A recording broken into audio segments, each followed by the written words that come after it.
en este caso, con un candidato a diputado provincial por el espacio Energía Ciudadana, acompañando a Marcos Kopman. Me estoy refiriendo a Martín Pereira. ¿Cómo estás, Martín? Bienvenido. ¿Qué tal? Muchas gracias. ¿Todo bien?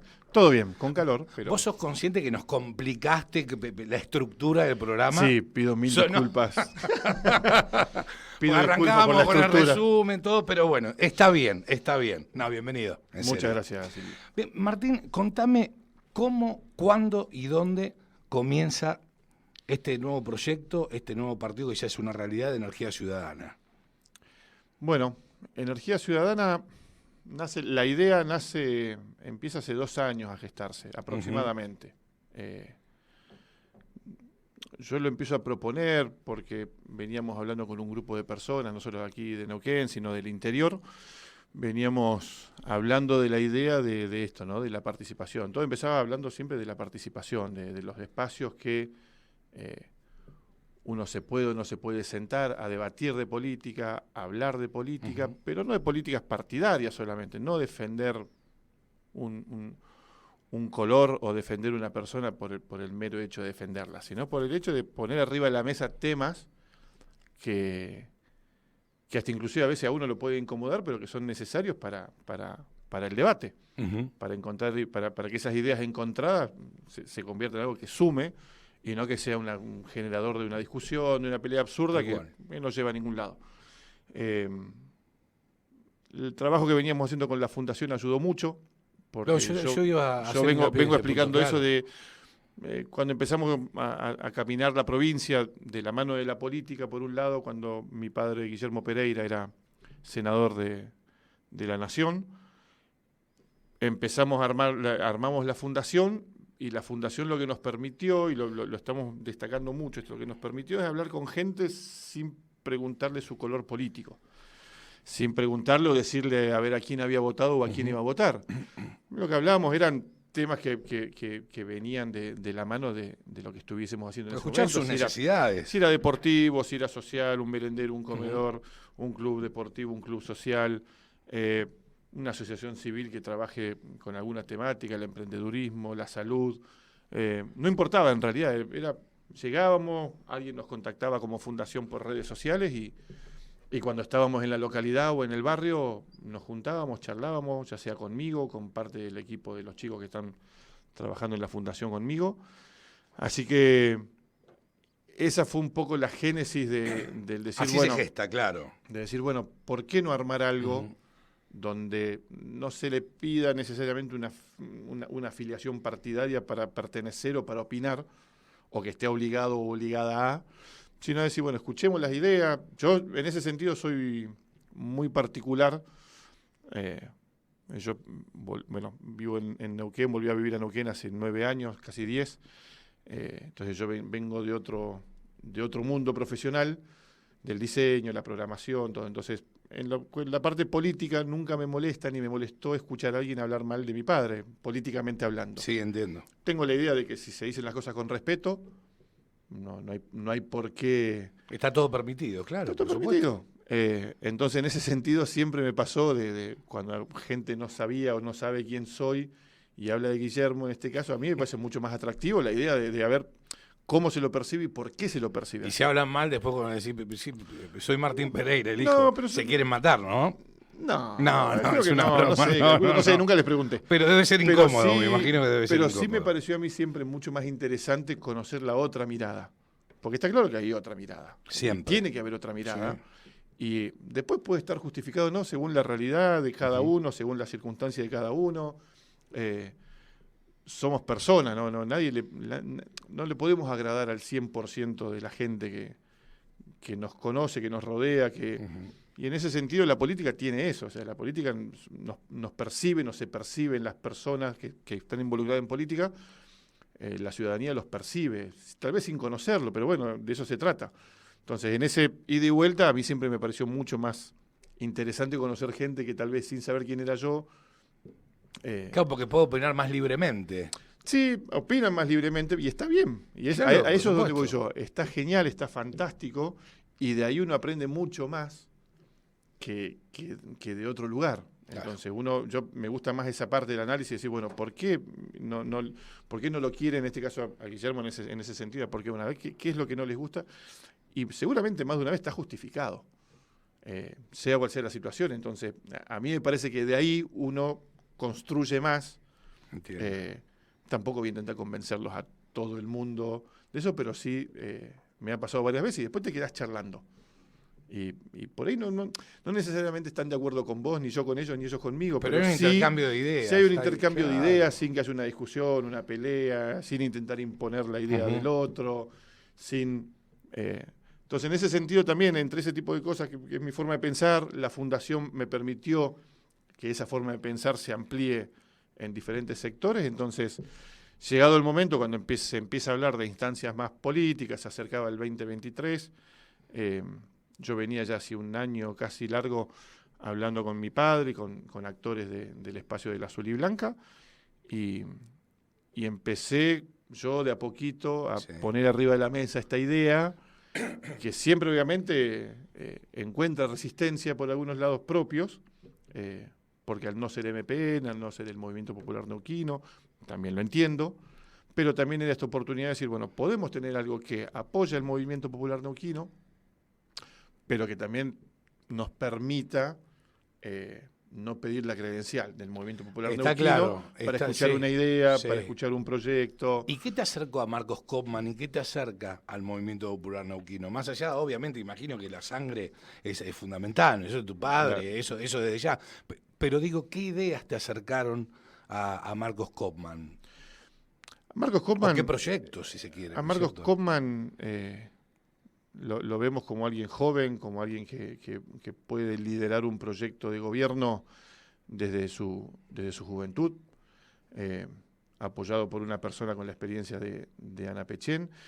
Su presentación de la plataforma de gobierno yo no la había escuchado hasta que la presentó en el Cine Español.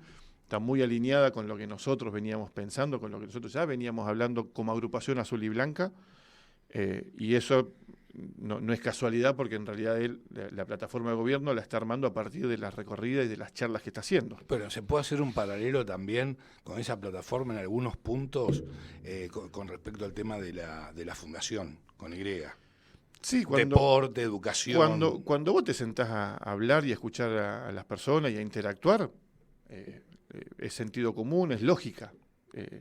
Todos sabemos cuáles son las problemáticas de nuestra familia, de nuestros vecinos, tal vez las propias. Entonces eso, multiplicado por una X cantidad, resulta ser una necesidad de la población. Si hablamos de vivienda, nadie se sorprende que hay un déficit habitacional. Si hablamos de trabajo, hay trabajo, porque la verdad que tenemos un índice de desempleo, no sé si bajo, pero al menos no tan alto como en otras provincias, pero está claro que aquí en Neuquén el petróleo y el gas es el que derraman. Y especialmente en esta zona tiene un impacto muy fuerte. Entonces, escuchando la propuesta de Marco, estamos muy asociados. Más allá de que, claro, obviamente porque es el Movimiento Popular Neuquino. El Movimiento Popular Neuquino está, en mi familia está arraigado, pero por la historia. Don Felipe en principios de los años 70, cuando estaba en conformación, se estaban armando entre el sindicato de petroleros, con Hugo Rosario a la cabeza, don Felipe los apoyó, entendía lo que estaban haciendo, entendía la importancia de lo que estaban haciendo, el separarse de Bahía Blanca, que era desde donde se manejaban los recursos del petróleo, y don Felipe los ayudó. Y ahí te empieza a generar más allá una empatía, aparte después en el 84, en las elecciones del 84, nuevamente los apoya y los ayuda, porque del otro lado estaba una lista que era de los militares y otra que era de la UCR, que era el partido de Alfonsín, había llegado al gobierno nacional. La casa donde yo crecí, porque llegué con 2 años, de pasar a vivir en una habitación, teníamos una casa de 3 habitaciones, que era un plan de vivienda de la provincia, que es en el barrio La Sirena. Yeah. El barrio de La Sirena era felipista a morir, porque ¿cómo no vas a ser felipista si te dio la posibilidad de tener tu propia casa? El gobierno de la provincia de Neuquén. Entonces, hay una historia arraigada que uno desde chiquito la viene escuchando, mi madre también ha participado en política, venimos de un barrio que es La Sirena, que es bastante político. Sí, hay muchas figuras de la política que salieron de ahí. Así que el MPN es el partido provincial. Uno se puede enojar, nos podemos pelear entre los que estamos adentro, pero en definitiva somos todos los que vivimos acá, nos cruzamos en todos lados, nos cruzamos en una cancha, nos cruzamos en la seccional, nos cruzamos en el supermercado, y en definitiva es desde donde se toman las decisiones acá. Las internas del MPN definen los candidatos, y no tenemos que esperar la decisión en Buenos Aires de quién va a ser nuestro candidato a un cargo de cualquier índole. El MPN, como todos los partidos, se ha hecho muy grande, entonces hay mucha diversidad de opinión. Claro. En nuestro caso, esa diversidad de opinión, o lo que nosotros queremos plantear, hemos encontrado un espacio en Energía Ciudadana, porque ya lo veníamos practicando, como agrupación, como fundación, como un montón de cosas, decir, bueno, lo podemos hacer. El trampolín, sin dudas, bueno, además de la historia política con el movimiento popular neuquino, en fin, el trampolín, sin dudas, por todo lo que nos estás comentando, tiene que ver con la fundación. Obviamente. Para mí es muy importante el cómo en todo, en la vida. El cómo se hacen las cosas. ¿No? El objetivo está bien, todos sabemos cuáles son los objetivos que tenemos en la vida, qué queremos hacer, o hasta dónde queremos llegar, pero el cómo llegamos también para mí es importante. Y para mí la idea de ser el hijo de, que no es una mochila ni mucho menos, pero también entendí rápidamente que en política, si yo iba, y esto es nuevamente una opinión personal, si yo iba a un cargo por ser el hijo de, yo no estaba ahí por mí. Claro. Sí. O sea, más allá de algún atributo que yo podía tener, la elección no había sido por eso. Yo entendía que de alguna manera, con lo que estábamos haciendo en la Casa del Senador y con lo que habíamos empezado a hacer en la fundación podía ser un camino. Tal vez era o tal vez no lo era para una candidatura. La fundación iba a seguir existiendo y va a seguir existiendo. Este es el momento que encontramos la oportunidad para decir, bueno, este es un buen momento, es un momento porque creo que es un momento álgido en la sociedad, entre los que ya venimos viviendo, y que está ávido de participación, ávido de que se los escuche, de que no se escuchen. Ávido también de una juventud que participe, ¿no es cierto? La juventud va a participar cuando le des los espacios. Por supuesto. Hay que darle, no solo a la juventud, yo siempre hablo de que no me gusta diferenciar entre jóvenes y no tan jóvenes, porque si no yo quedo afuera de lo... Entonces tengo que incluirme en algún grupo, pero creo que las políticas, más allá de que los grupos etarios, la juventud en este caso tenga sus necesidades en particular, creo que hay que hablar siempre del todo. Jóvenes, mujeres, adultos mayores, y hay que tener una idea de hacia dónde se va. Sí, los niños, vos tenés, por ejemplo, un nivel de pobreza infantil que es fenomenal. Que es 2 de alarmante. cada 3 chicos. Es 2 de cada alarmante, 3 chicos es son alarmante. pobres en Argentina. Entonces, y esas cosas uno cuando recorre las ve. Uno las ve. Neuquén es grande, pero vos podés recorrer la provincia de Neuquén, no te podés ir a Río Negro, y los que tenemos la posibilidad de participar de diferentes actividades políticas o no políticas, uno las ve las cosas. No le podés dar la espalda, no podés decir que está todo bien cuando todos sabemos que no está todo bien. Hay mucho para mejorar, hay mucho para hacerlo, y para eso tenés que hacerle primero frente a las cosas. No podés meter todo abajo la alfombra para decir continuemos así. Yo repito. Y si no tenés un buen diagnóstico, estamos todos complicados. Es que se dice siempre que para encontrar la solución, primero hay que reconocer el problema. Si no, ¿qué solución vas a encontrar? Ahora, Martín, hace algunas semanas Kopman anunció un proyecto que era para que las petroleras contraten al 70% de mano de obra neuquina, ¿no? Y me pareció interesante porque vos tuiteaste algo al respecto diciendo, che, guarda con esto que también tenemos un problema de deserción escolar, entonces importante, es decir, antes de ir con estos proyectos me parece que tendríamos que trabajar en una cuestión de educación, ¿no? Y a nosotros ese punto de vista nos parece muy interesante y siempre hacemos foco en el programa en la educación, y también nos pareció muy interesante ese punto de vista, también no solamente de la autocrítica o diferenciarte de eso, sino también diciendo, che, la prioridad acá es la educación y terminar con el problema de deserción escolar, porque por más que pongas cupo, si no hay mano de obra calificada en la industria del petróleo, no se va a poder tomar gente neuquina, ¿no? Y es interesante eso. ¿Cómo están viendo ustedes este tema de la educación y a su vez vinculado al desarrollo de Vaca Muerta? Hay dos planos en ese sentido. Cuando uno habla de educación, no habla de algo inmediato. No es que el día después de las elecciones o que asuma Marcos Hoffman va a estar todo bien ya en educación. Eso va a llevar años, porque si tenemos un 60% de deserción escolar en el nivel secundario, no sé, primero hay que ver qué pasa con esos chicos y chicas que van cumpliendo 18 años y después de cómo lo vamos arreglando, y ahí tenés que empezar en los niveles iniciales e ir, a medida que vayas subiendo, vas haciendo las modificaciones. Entonces ahí estás hablando de futuro. Exacto. De años hacia adelante. Y bueno, planifiquemos qué va a pasar con las próximas generaciones. Pero después también está el tema, bueno, ¿y qué pasa con los de hoy? ¿Qué pasa con esa mano de obra no calificada que cumple 18 años, entra al mercado laboral y encuentra que el piso hoy para muchos lugares de trabajo es justamente la finalización del secundario? Uh-huh. Entonces, nosotros hablamos como proyecto... me encanta la intención, me encanta la finalidad de decir, che, que bueno, todos los neuquinos y neuquinas, las empresas tienen que tomar un 70%, pero si vos tenés números en la finalización del secundario que no son compatibles con eso, entonces digamos, bueno, corramos un poquito el proyecto del 70%, veamos, porque de última si puede ser 70, 80, 90, 100. Ahora, trabajemos primero sobre lo otro, claro, sobre la base. Trabajemos sobre esos chicos hoy que están cumpliendo 18 años, entran al mercado laboral y no encuentran, porque el requisito número uno es lo que pide, lo que muestra el papel, es que no finalizó el secundario. Entonces, ¿sobre qué base vamos a trabajar de eso para los chicos hoy, para los chicos y chicas hoy? Y después vamos trabajando sobre una educación.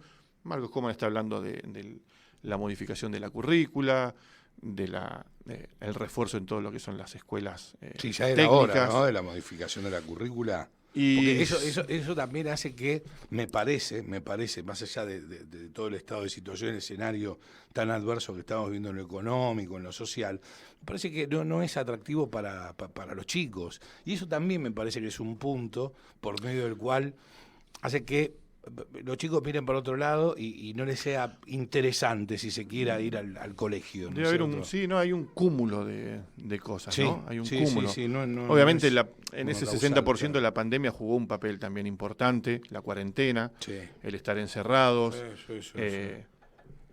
Muchas problemáticas sociales que se han dado, entonces también puede ser que a la hora de volver, algunos no han vuelto, otros han vuelto un periodo corto y han tenido o vienen arrastrando otro problema, pero también está el tema la deserción, claro, de la escuela, del colegio, ¿no? Yo era de los que no era el mejor de los estudiantes, entonces yo con 15, sí, siempre, siempre. No, me dio la impresión. Sí, no tenía más ganas de charlar y divertirme que de estudiar.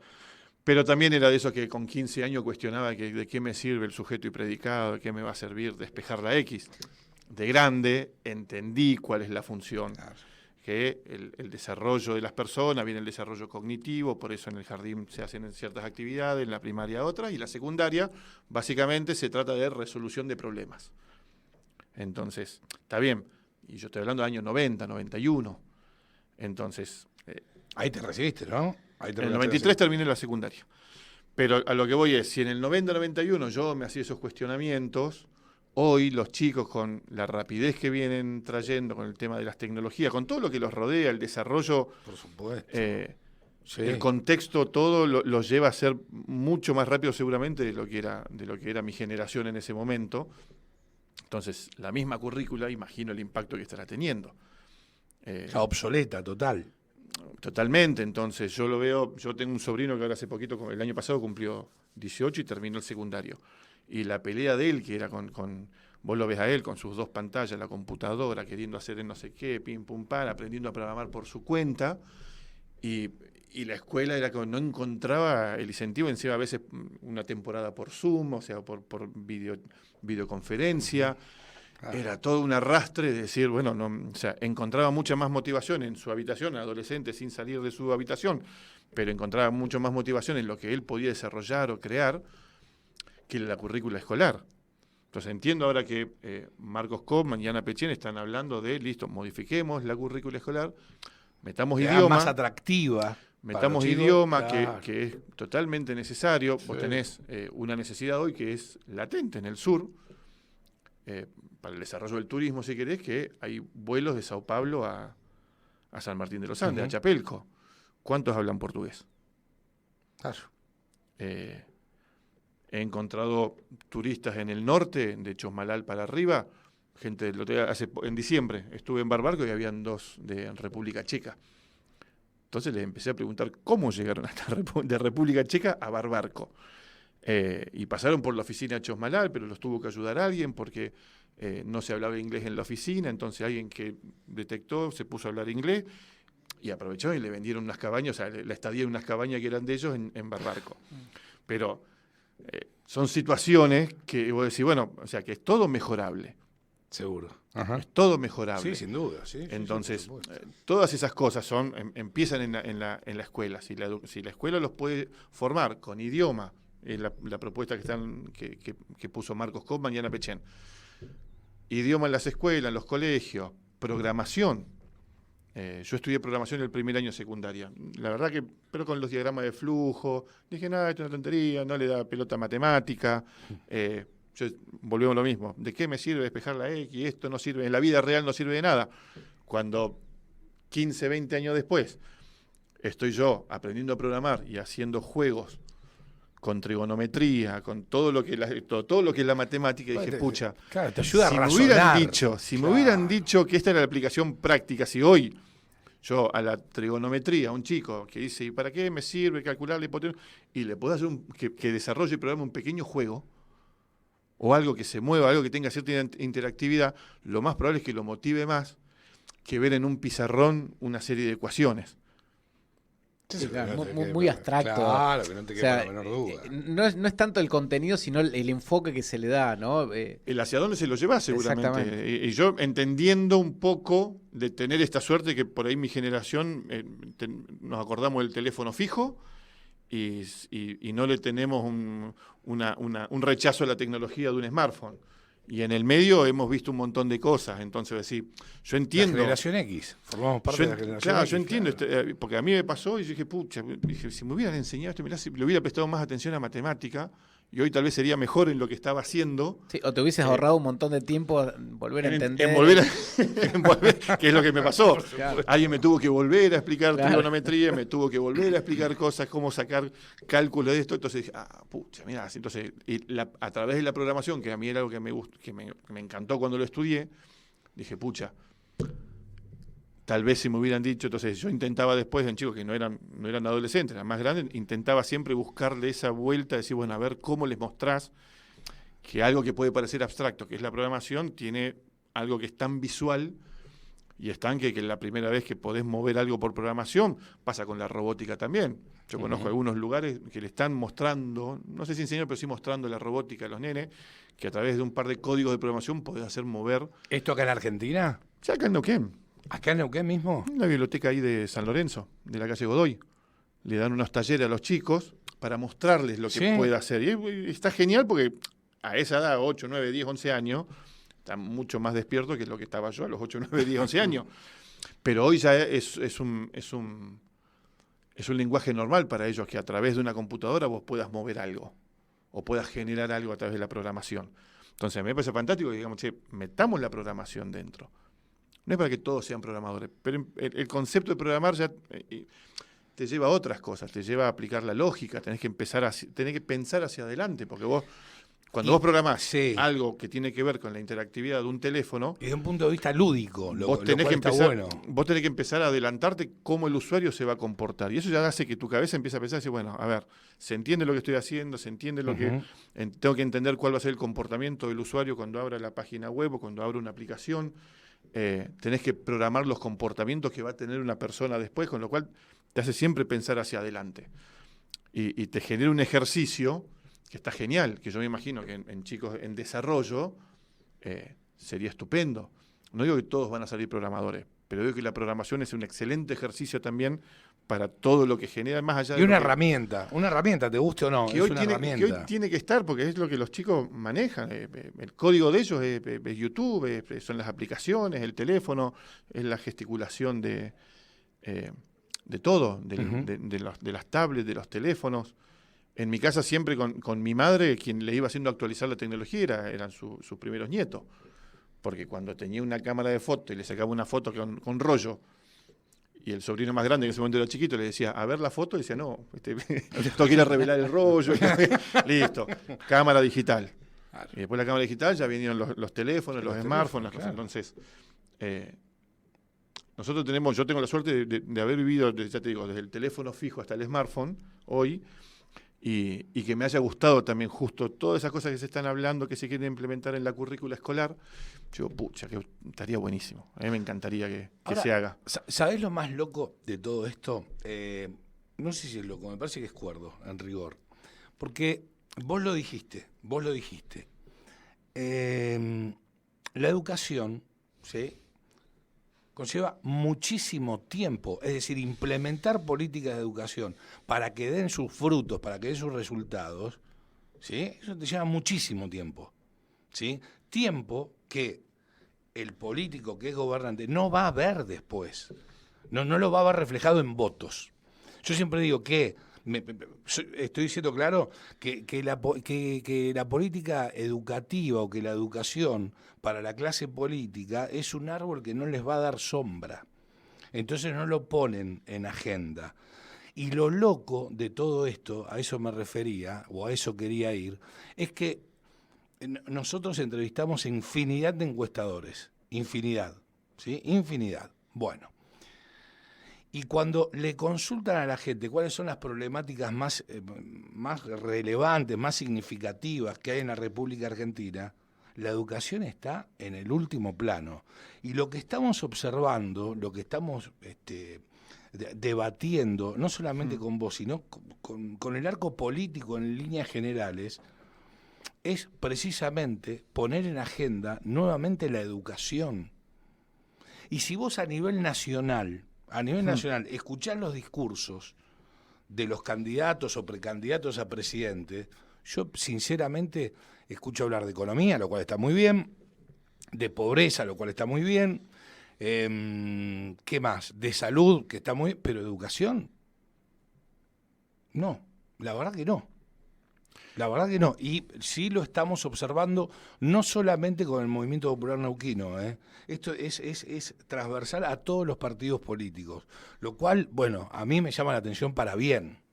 De una buena vez por todas digo, bueno, vos lo dijiste, pensar en las próximas generaciones. Es que cuando uno habla, yo insisto mucho que yo a veces digo que este proyecto del que estamos hablando, que es un proyecto...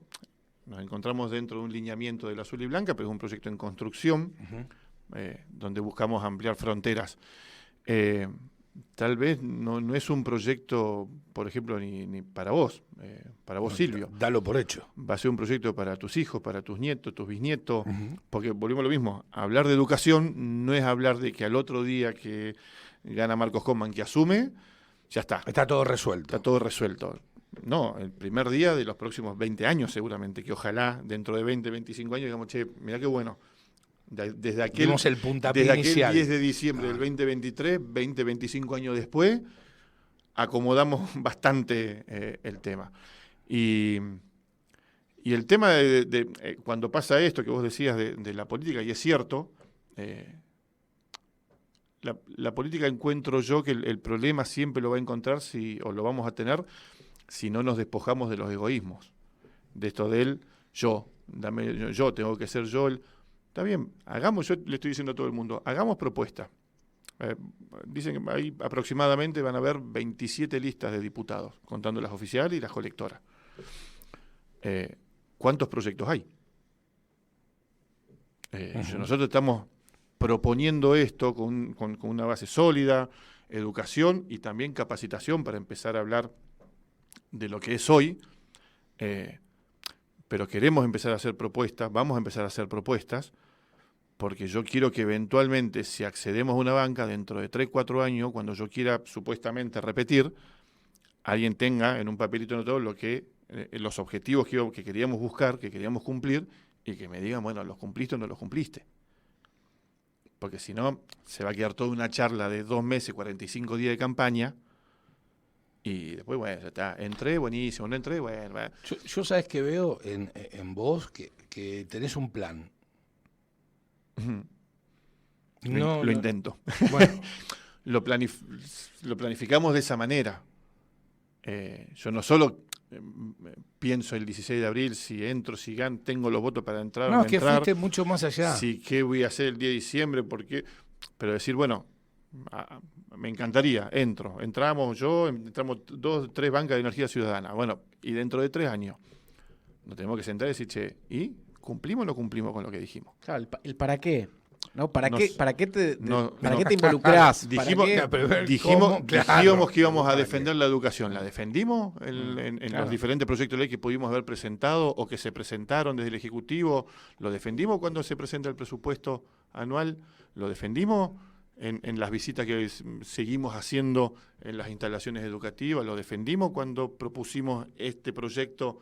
¿Lo llevamos adelante? ¿Lo intentamos llevar adelante? Poner arriba de la mesa y decir, bueno, mirá, lo intenté, no lo intenté, lo intenté y me salió mal por esto, o mirá, tiene que haber esto de decir, bueno, ¿para qué querés llegar? Y cuando llegás, dentro de 3, 4 años, cuando uno supuestamente empieza a buscar el repetir, decir, bueno, ¿repetir para qué? Entonces, para mí tiene que haber esa propuesta de este lado, también para que del otro lado empecemos a mejorar ese vínculo que hay entre la ciudadanía y la clase política. Porque yo creo que es la verdadera grieta. Está claro que la ciudadanía y la clase política está mal vista, lo que vos quieras. Los cambios se tienen que dar en diferentes niveles. Y ahí volvimos a hablar del despojarse de los egoísmos.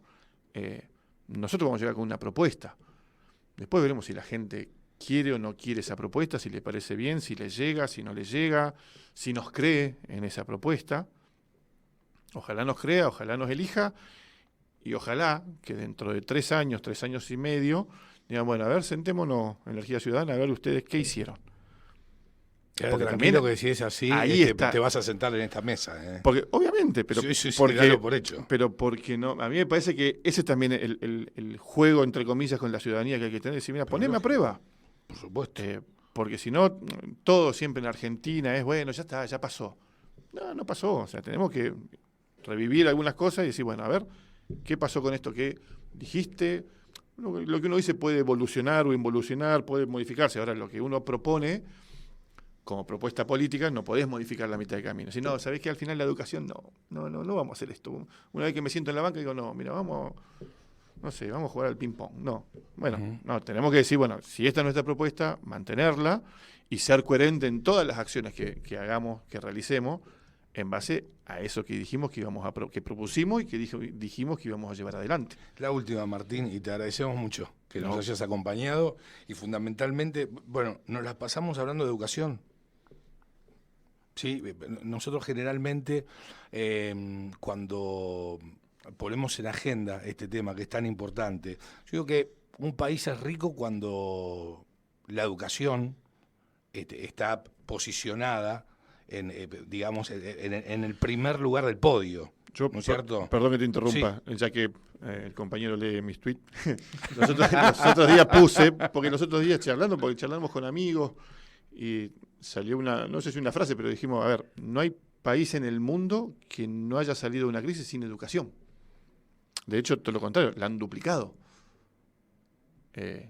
Entonces, pues, si no puedes decir, vamos a salir de esto y no darle y descuidar los índices que tenemos en educación, o no mejorar la infraestructura, o no modificar la currícula. Así, bueno, tenemos que empezar, como decíamos, lamentablemente el político que quiere ver un resultado el otro día en educación, que se olvide. Está mal. No, claro. O miente. Hay una historia que yo cuando vivía en Barcelona que es muy graciosa, que decía que le escuché a no me acuerdo cómo se llama, que lo descubrió, el famoso que le escribió en la servilleta al papá de Messi, que sí, que hacía un compromiso a través de la servilleta, que está la servilleta dando vuelta en un museo, no sé dónde. Entonces, cuando este tipo, que era un formador deportivo de inferiores, le dijo, este chico es brutal, es es la joya, es una bestia, es la joya del futuro. Y la directiva de ese momento dijo, sí, pero nosotros queremos una joya ahora. Entonces, ahora con el nombre Messi, la historia es graciosa. O sea, es decir, pero bueno, un paralelismo teniendo la Messi con 13 años no le servía con 13 años. Bueno, un poco lo que entonces, claro, la educación tiene ese paralelismo, es decir, no, y está bien, pero tenés que, no importa que no te sirva a vos para ahora. Tiene que ser un compromiso, hasta inclusive nosotros hablamos entre charlas de compañera y compañero, de que tampoco se puede hacer un proyecto de educación con una sola mirada. Acá debería tener todo, la oposición, todo consenso, todos, lógico, por porque supuesto. si dentro de 20 años cambia el signo político en el gobierno provincial, tiene que seguir manteniendo la misma política. Por eso insistimos en las políticas de Estado, y una de las políticas de Estado tiene que ver con la educación. Tiene que haber una política de Estado en educación, en economía. Vos fijate, Chile, Brasil, Bolivia, Uruguay, cambian los gobiernos y a ver, hay un gobierno de izquierda, hay un gobierno de derecha y no se aleja mucho, se aleja apenitas hacia la derecha de lo que está estipulado como política de Estado. Es que eso acá no ocurre. Eso debería ser al menos en educación tendría que ser así. Tendría que definirse una línea central y después una gran autopista y después que en otros temas, si querés, unos van más para la izquierda, otros van más para la derecha. Pero la educación no se debería mover, no importa quién esté. Porque si no, seguimos cometiendo esos errores de, bueno, ahora lo mío, no, esto me parece mal, así que voy a cambiar todo, no, a mí me parece mal, o peor, no toco nada porque es un lío, nada, esto lleva mucho tiempo esto. Entonces, por eso hablamos de despojarse de los egoísmos, es decir, de plantear algo y de llegar al poder y mantener la coherencia y decir, mira, dijimos que íbamos a hacer esto, si hay un plan de gobierno de Marcos con Mañana Pechen, mejor, porque entonces decir, mira, acá está escrito, yo ya tengo el PDF guardado. Seguro. Entonces, ¿por qué? Porque los compromisos, lo dijimos los otros días en la reunión que hicimos, el compromiso de un diputado, de una diputada, es con el pueblo, no con el gobierno. Son los representantes del pueblo. Son funcionarios porque son funcionales a la ciudadanía. Porque vos tenés que escuchar lo que está pasando y eso es lo que estamos haciendo para decir, bueno, este es nuestro compromiso y nuestra convicción, es trabajar la educación como algo a largo plazo. Después hay que trabajar en capacitaciones para que los chicos puedan capacitarse, ser mano de obra calificada. Claro, entonces después las empresas van a tomar neuquinos, porque al tener, y ahí el cupo ya no va a importar, que es lo que decimos nosotros. 70, 80, 100, no importa. Mientras nosotros sigamos produciendo mano de obra calificada, eso después no importa el porcentaje se va a dar solo. Los chicos para estudiar necesitan, y esta es la última, insisto, sí. Me parece muy, muy interesante que pongamos este tema sobre la mesa en agenda, interesantísimo. Casi media hora hablando de educación, lo cual me llena de satisfacción ver que en líneas generales la clase política, insisto, esté pensando en el presente y en el futuro, fundamentalmente en el futuro. Están alineados en plantar los árboles más allá de que no les vaya a dar sombra. Pero voy a esto. Los chicos para estudiar necesitan tener las pancitas llenas. ¿Jornada extendida? Mira, ahí ya tendremos que verlo con gente que entienda el tema en ese sentido. Porque hay mucha controversia si extender la jornada, se está dando cada vez que sale algún anuncio en Buenos Aires. Almuerzo. No, eso más allá de la jornada extendida, nosotros también dentro de algunos pequeños ítems, puntos que establecemos, es recuperar, en temas presupuestarios, recuperar la idea de que yo cuando iba a la escuela 16, la escuela 16 nos daba un desayuno y la escuela 16 al mediodía te daba el sanguchito. Ahí en La Sirena. La 132 que estaba atrás tenía también almuerzo. Entonces, recuperar el concepto de que en esta cuestión de la necesidad que existe, sí, que nadie puede decir que no, recuperar la idea de que un padre o una madre manda un chico al colegio también por la idea de decir, bueno, que se da en muchas otras circunstancias, lamentablemente, de decir que que una institución educativa solucione de alguna manera ese tema de hambre tal vez de un niño o una niña. pero que sea la institución educativa, jerarquicemos la escuela en ese sentido, en el sentido más social del tema, que también lo podemos hacer a nivel deportivo. Empecemos a plantear y ver cómo podemos hacer para que recuperar ciertos torneos, ciertos interescolares, algo para que se empiece a ver que la institución educativa también cumple ese rol dentro del desarrollo, porque en definitiva sea más abarcativa. Bueno, en el desarrollo del ser humano, o sea, en el desarrollo de los jóvenes y de los niños es educación, salud y deporte. Sí. Esas son las 3 patas fundamentales. Entonces, nosotros hablamos también de jerarquizar el estudio, jerarquizar las instituciones educativas. Con esto, por ejemplo, con la partida presupuestaria para la merienda, el desayuno, lo que se les pueda aportar a la familia. Y desde lo deportivo lo mismo. Tal vez trabajar la infraestructura. Hay ya algunas escuelas que tienen una buena infraestructura deportiva, pero no todas. Entonces, trabajar todo eso porque en definitiva es hablar del desarrollo, ¿no? en el crecimiento de una persona. Martín, muchísimas gracias. Muchas gracias a ustedes. Muy bien, ha pasado Martín Pereira, candidato a diputado provincial por el espacio Energía Ciudadana, acompañando a Marcos Kopman, y han pasado 45